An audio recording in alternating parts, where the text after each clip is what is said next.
Buenos días a todos.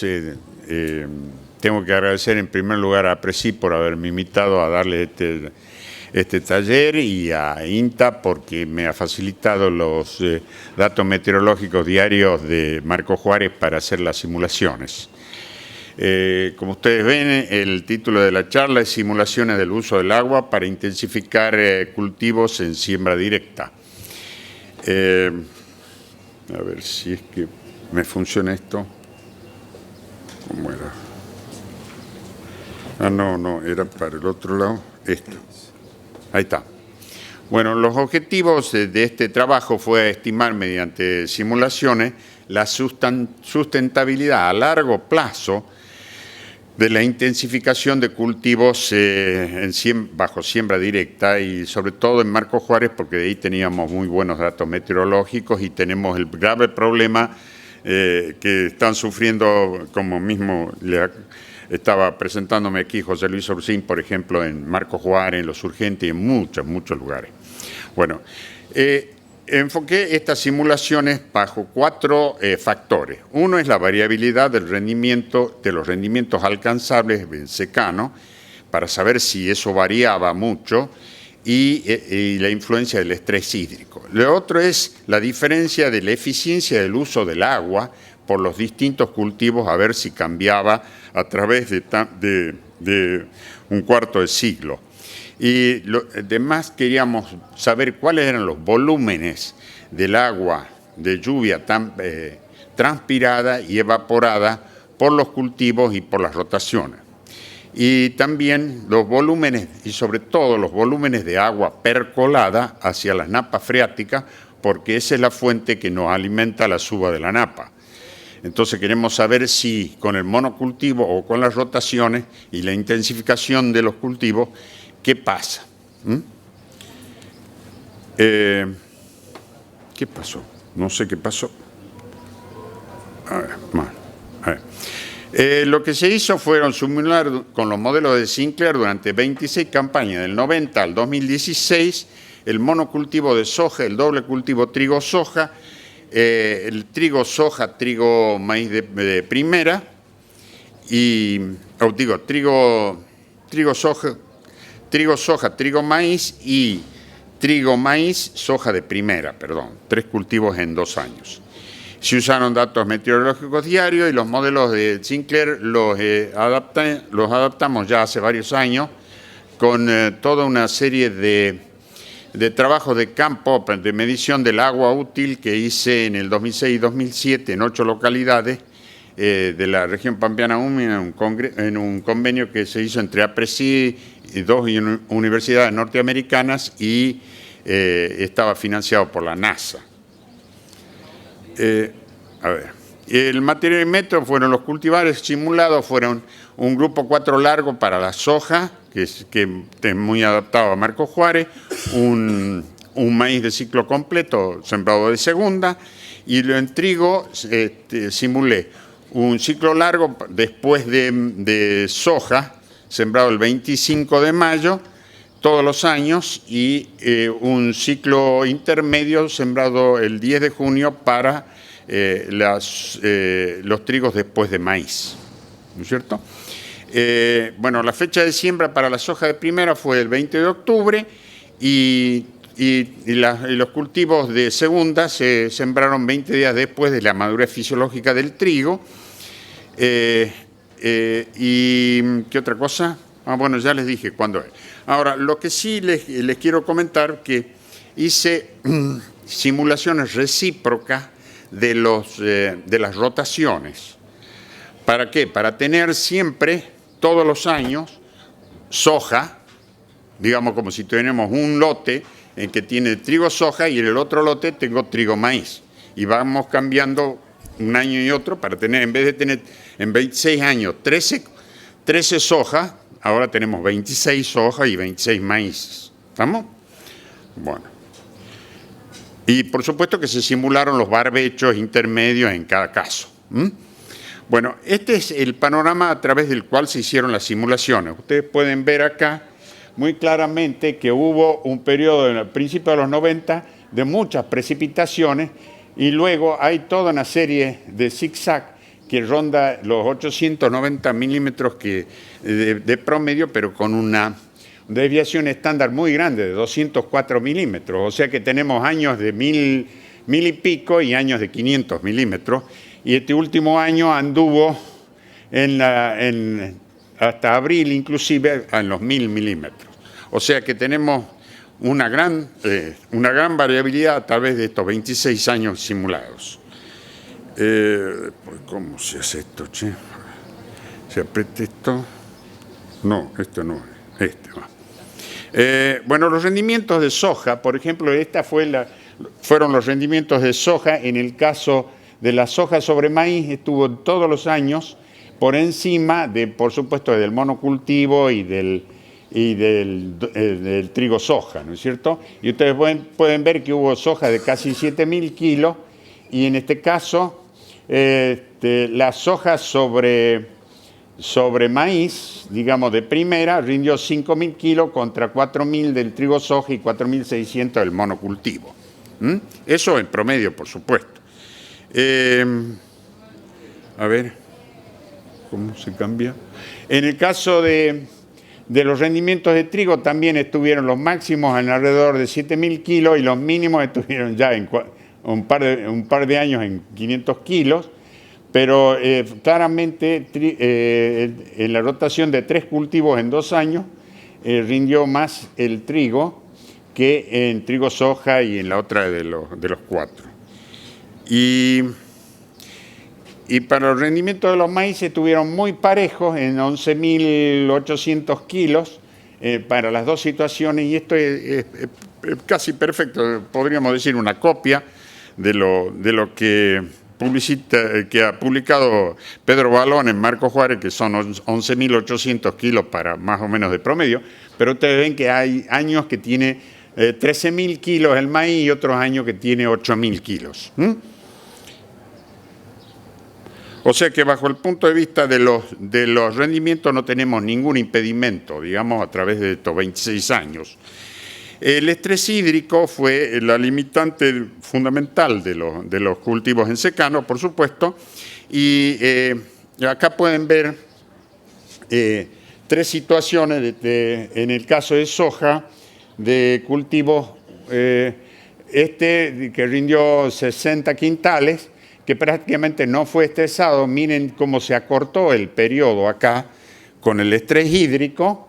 Y yo quiero recalcarles que Sinclair encontró en el 86 que esta es la fracción de agua útil. O sea que acá estamos en 100% en capacidad de campo y acá estamos en marchitez permanente, ¿no es cierto?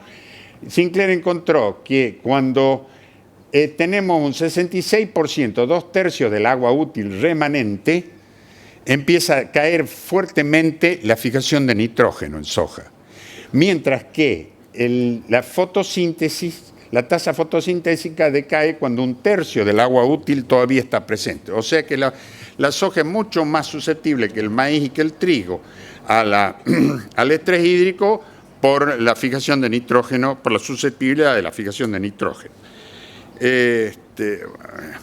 Lo mismo pasa en el caso del trigo. En este caso el trigo no estuvo prácticamente estresado más que en este momento y acá para la fotosíntesis. Y una cosa similar pasó en maíz. La eficiencia del uso del agua fue un poco variable, digamos, para los 3 cultivos a través de todas las campañas. Y lo que yo quería recalcarles es que vean, en soja ronda los 8 kilogramos por milímetro evapotranspirado, en cambio en maíz andan los 26 kilos y en trigo en 19. Y estas diferencias tan marcadas nos dicen que no podemos medir la eficiencia a través de rotaciones, porque los distintos cultivos tienen distinta eficiencia, porque fundamentalmente, primero, porque el maíz obviamente, como todos sabemos, es una C4, y en segundo lugar, porque la energía que se necesita para hacer la proteína y el aceite que tiene la soja es muy distinta que la de los carbohidratos en maíz, ¿no es cierto?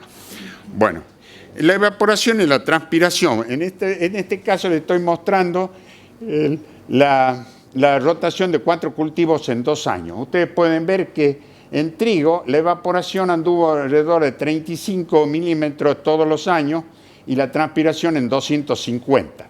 En cambio, en soja y en maíz anduvo en 100 y pico la evaporación y en 330 más o menos la transpiración. Esto expresado en porcentaje de los, digamos, 900 milímetros que llueve anualmente, ¿no es cierto? Nos da que la evaporación en trigo fue de alrededor de 4% del agua de lluvia. La transpiración en maíz y en soja fue de 12-13%, la transpiración de 38% en maíz y soja y en trigo un 29%. Bueno, todo esto nos lleva a decir, bueno, entonces, ¿cuánta agua usamos nosotros con el monocultivo y las rotaciones, el doble cultivo?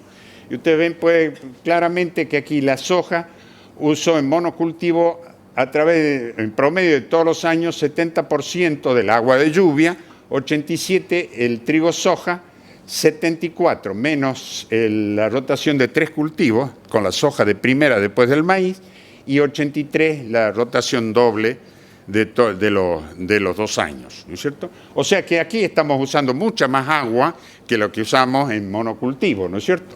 De 70 pasamos a 80, casi a 90. Pero aquí no estamos, entonces todo el mundo estamos diciendo, bueno, fenómeno, hagamos doble cultivo para sacarnos el agua. Fenómeno, ¿y cuánto percolamos? Bueno, yo creo que ustedes se van a llevar una sorpresa como me la llevé yo, porque miren, ¿qué es lo que pasa? Las simulaciones indican que la soja en monocultivo percoló en los 26 años 870 milímetros, trigo soja 940 y los 3 cultivos en 2 años 1900 milímetros. Con la soja de primera después de maíz. Y la otra, la de 4 cultivos, 1200 milímetros. Esto parece increíble. Y desafía todo lo que uno piensa que, digamos, vamos a hacer doble cultivo y vamos a percolar menos agua. Entonces, ¿pero por qué? Entonces, yo lo que les quiero explicar, cuáles son las razones por las que esto, que parece que a todas luces, así a golpe de vista, es increíble, porque realmente, por lo menos en las simulaciones, nos indican qué es lo que pasó. Miren, por ejemplo, esta es la comparación entre la soja del monocultivo y la percolación de la soja de primera después del maíz. Vean cómo... Uy, Dios mío, ya no sé qué hice. Bueno. Uy, Dios. Bueno, estábamos acá. Miren cómo pasó de 660 a 980, un 50% más. ¿Y eso es por qué? Porque tenemos un buen barbecho del maíz que tiene un muy buen rastrojo, ¿no es cierto? Y eso evita la evaporación y nos da una mayor capacidad, un contenido hídrico en el perfil. Y al tener un mayor contenido en el perfil, estamos prone, como dicen en inglés, estamos susceptibles, digamos, de que una lluvia copiosa nos sobresature el suelo y percolamos más. En el caso de los barbechos, ocurre exactamente lo mismo. El barbecho de maíz percola muchísimo más que el barbecho de la soja. Claro, tenemos un maíz de 100 quintales, tiene 100 quintales de rastrojo. Una soja de 40 quintales tiene un rastrojo de 40 quintales, digamos. Y lo mismo ocurre... Ay, Dios mío, me voy de un lado al otro. Perdón. Lo mismo ocurre aquí en los barbechos de la rotación de 4 cultivos en 2 años. Miren, después de soja, el barbecho después de soja 85 y el después de maíz 250 milímetros. Esta es la percolación, pero veamos entonces la evaporación. Y la evaporación la podemos ver en este gráfico. Aquí quiero mostrarles. El monocultivo de soja En barbechos 250 y en el cultivo 160. O sea que estamos redondeando 400 milímetros. En cambio, el barbecho del maíz, 150 más 90, estamos redondeando 250 milímetros de evaporación. Tenemos en ese caso ya 150 milímetros, grosso modo, menos de evaporación del suelo. Y bueno, y esto es lo que esta es la causa por la cual estamos percolando más, según las simulaciones, con los monocultivos. Después vamos a ver algunas otras, si hacen las preguntas, vamos a ver algunas otras cosas que mucho más en detalle sobre este tema. Y bueno, en las conclusiones son que hemos trabajado a través de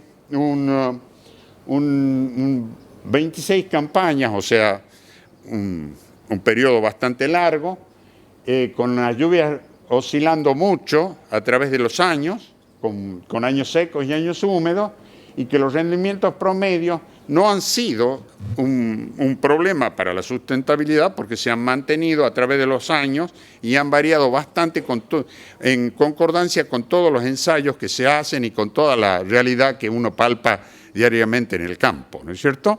Tanto para trigo, digamos en el caso de soja, más rendimiento sobre maíz que sobre el monocultivo y peor en el trigo soja, ¿no es cierto? En la soja de segunda. En maíz fue prácticamente muy parejo, como son los resultados de los ensayos del maíz de segunda, ¿no? Bueno, el estrés hídrico fue el principal depresor, como les había comentado, por el asunto de la caída de la fijación de nitrógeno y de la fotosíntesis con la caída del agua en el suelo, y la eficiencia del uso del agua ha variado mucho a través, cambia mucho a través de que si trabajamos en una soja que anda en los 8 kilos, en un maíz que anda en 26 y un trigo en alrededor de 19 kilos por milímetro evapotranspirado. Y los porcentajes del agua, como habíamos dicho, el agua de lluvia utilizada por las rotaciones fue, en el caso de monocultivo, 70%, trigo soja 87%, la rotación de 3 cultivos en 2 años, 74%, y trigo soja, trigo maíz, 83% del agua. O sea que evidentemente estamos usando más agua. Y la evaporación, como les había dicho, era de 250 y 164 milímetros en el barbecho y en el monocultivo, contra 160, 150 y 90 en el caso de la soja, en el barbecho de maíz y en la soja de primera después del maíz. Y entonces la evaporación en este caso fue un 70% menor que el monocultivo. Y la percolación, como habíamos dicho, a mí sinceramente me preocupa mucho. 870 milímetros para el monocultivo, para la trigo soja 940, para la rotación de 4 cultivos 1200, y para trigo maíz y soja de primera 1900 milímetros a través de todos estos años. Ya vamos a ver qué cantidad eso aumentaría la napa. Y bueno, y entonces existe una relación inversa entre la evaporación mínima después de maíz, por el gran aporte, y todos sabemos lo beneficioso que es para todas las rotaciones del maíz. No tenemos que hablar del carbono, ni nada, ni de la materia orgánica, ni nada de eso. Entonces hay una evaporación mínima, pero una percolación máxima después de maíz, tanto del barbecho como de los cultivos. Y en cambio, en el monocultivo hay una evaporación máxima y una percolación mínima, porque el agua no llega a saturar el suelo. Y en síntesis, yo les diría que estas simulaciones lo que indican, a través de tantos años que se hicieron, que estamos ante un problema bastante serio, porque esta percolación a las napas, y debido al hecho de que todos estamos enterados de la cantidad del problema, de la magnitud del problema de las napas en superficie, es una seria amenaza o un serio riesgo que tenemos que tomar muy en cuenta para encontrarle algún tipo de solución. Muchas gracias.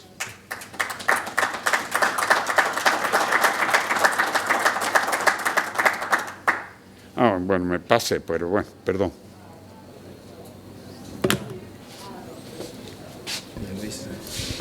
Luis, muchas gracias por la presentación, muy clara. Nos queda un espacio de 15 minutos para preguntas, así que si van levantando la mano les alcanzo el micrófono.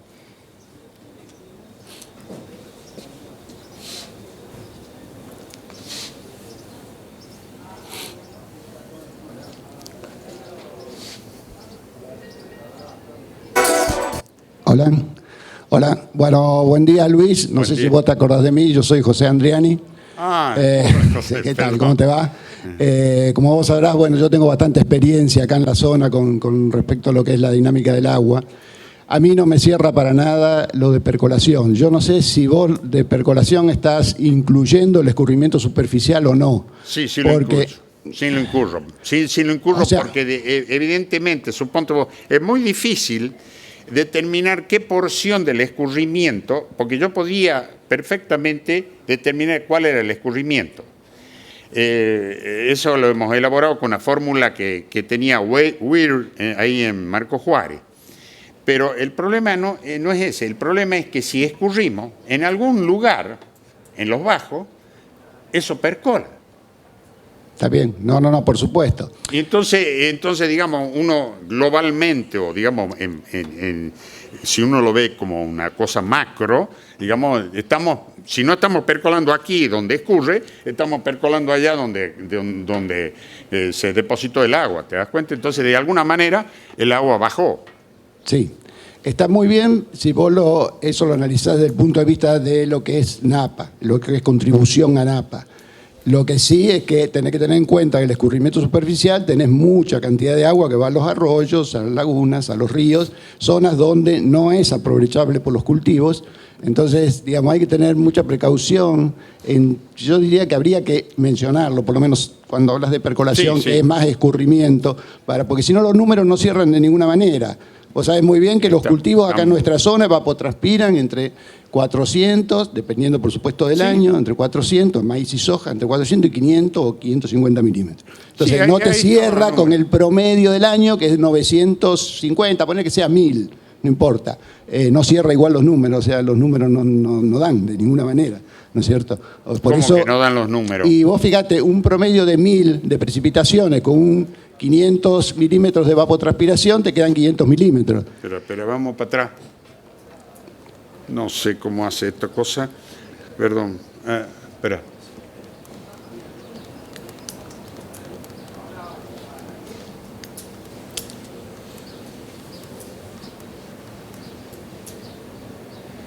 No me acuerdo si era esta. Esta, mira. Si decimos que tenemos 70% del agua evapotranspirada de soja, supongamos que estamos hablando de 900 milímetros. 9 por 7, 630. Y los otros, hasta llegar a los 900, son evaporación del suelo durante el barbecho.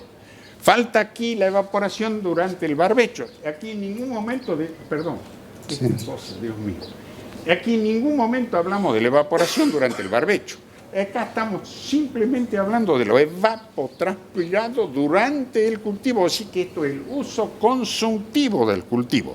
No es la evaporación durante los barbechos. No, está bien. Por eso, con más razón, porque si encima tenés evaporación en los barbechos, cuando vos le restás a la lluvia, la percolación disminuye. O sea, ahora, tenés un muy buen punto, te diría yo, en el asunto de que el agua también se va a los arroyos y a los ríos y todo lo demás.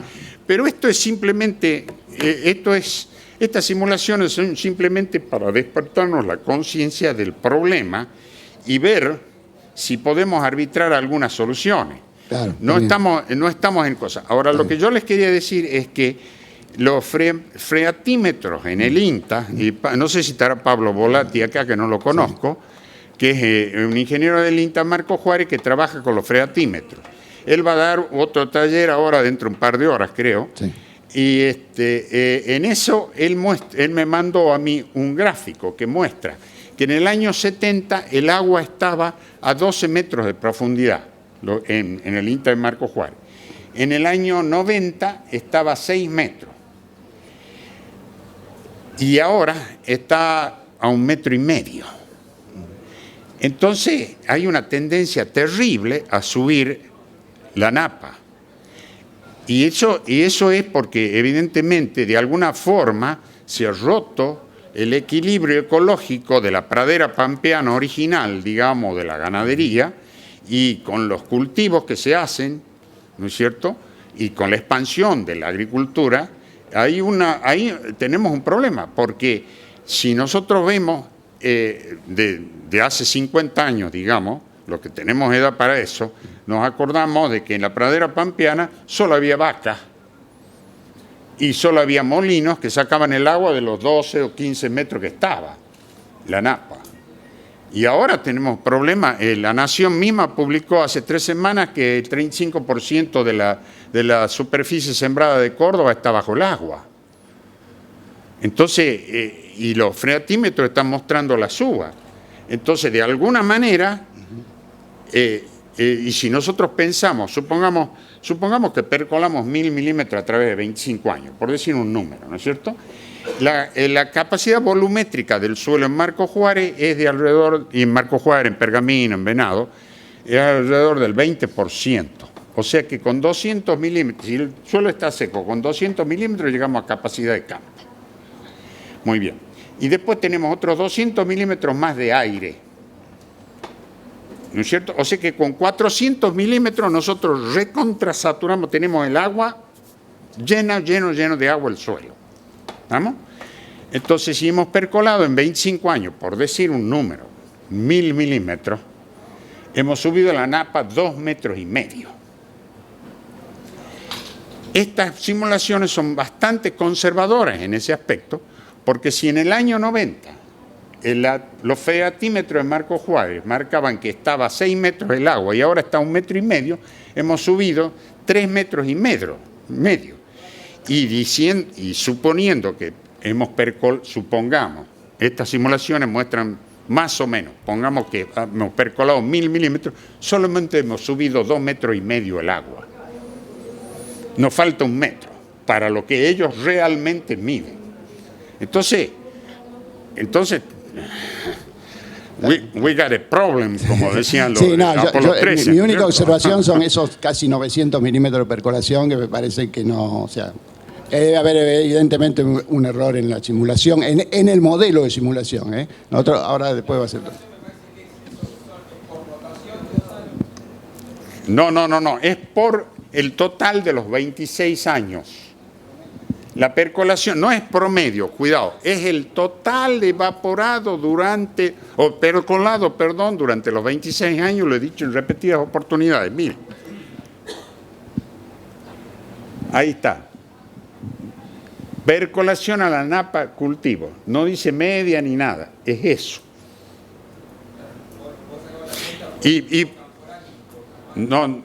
Ahora, yo lo que les quería mostrar eran otras diapos que tengo acá para ver si se comprende mejor cuál es el problema. Miren, en este caso, acá se ve claramente, esta es la evaporación en el monocultivo. A través en el año 2002-2003 que llovieron 1000 milímetros. Mire, este es el monocultivo, la celeste, ¿no es cierto? Y la marroncita es la evaporación en la soja de primera detrás del maíz. Es mucho menor. Por supuesto que cuando el cultivo cierra, por supuesto que la evaporación ya baja muchísimo. Ahora, veamos la próxima. Este es el contenido hídrico, la fracción de agua útil de ese cultivo durante los 80 días en que hubo percolación. Ustedes pueden ver acá en celeste que el monocultivo nunca llegó a capacidad de campo. Está lejos de la capacidad de campo. ¿Por qué? Porque había evaporado mucho menos. Perdón, mucho más. El monocultivo evaporó mucho más. Y entonces nunca llegó a la capacidad de campo. Mientras que la soja de primera sobre el maíz había evaporado mucho menos y sí toca en 8, 10, 12 lugares la capacidad de campo. Y ahí la sobrepasa y ahí percola. Entonces, cuando percola, ¿qué es lo que pasa? Acá tenemos los 80 días eso, pero fíjense, estos son los días en que se percoló, 120 milímetros. ¿Qué pasó? Estas son las lluvias, esta es la percolación y esta es la fracción de agua útil del suelo. O sea, que es lo que nos excedíamos acá de capacidad de campo. Miren qué contrastes que hay. La lluvia, por ejemplo, aquí en este caso fue 18 milímetros y la percolación casi 3. Pero acá que tenemos 18 milímetros, la percolación fue medio milímetro. Y acá que tenemos 14 milímetros de lluvia, tenemos 10 milímetros de percolación. No se relaciona y hice regresiones para ver, bueno, fantástico, vamos a hacer una regresión para ver cuánto, en función de la lluvia, cuánto se percola. Y da un R cuadrado menor de 5, o sea que no dice nada, porque la variabilidad de la percolación no está explicada por la lluvia. Pero hay que tener en cuenta una cosa, la percolación está en función de otros factores. Uno es, como acabábamos de ver hace un minuto, en qué altura o cuán cerca estamos de la capacidad de campo. ¿Cuántos milímetros nos faltan para llegar a la capacidad de campo? Esa es una. Otra es cuánto evaporamos ese día y cuánto transpiramos ese día. Supongamos que nos falta 10 milímetros para llegar a la capacidad de campo. Y nos llueven 30 milímetros. Y decimos, uy, vamos a percolar 20 milímetros. No, señor. Vamos a percolar 30 milímetros menos 10 que nos faltaban, nos quedan 20. Supongamos que hemos evaporado 3, nos quedan 17. Y supongamos que hemos transpirado 5, nos quedan 12. Entonces solamente vamos a percolar 12. Entonces hay que hacer una regresión múltiple, que lamentablemente yo no tenía cómo hacerla, pero acabo de encontrar un muchacho que me va a hacer las regresiones múltiples para hacer un raster, una superficie, para poder ver cómo varía la cosa con, digamos, la percolación con estos factores. Eso independientemente, y me parece muy bueno tu punto, José, de que realmente el agua también va a los ríos, a los arroyos y qué sé yo, y se evacúa de otra forma. Nada más. Muchas gracias. Yo le quería consultar dos cosas. Primero, si le parece que sería interesante hacer este modelo contra la serie más o menos real de cultivos que hubo en Marcos Juárez, para ver si existe al menos una cercanía en órdenes de magnitud de cómo se movió esa napa. Mira, yo por el trabajo de Andriussi, creo que Andriussi, no, es Cristian Cazorla.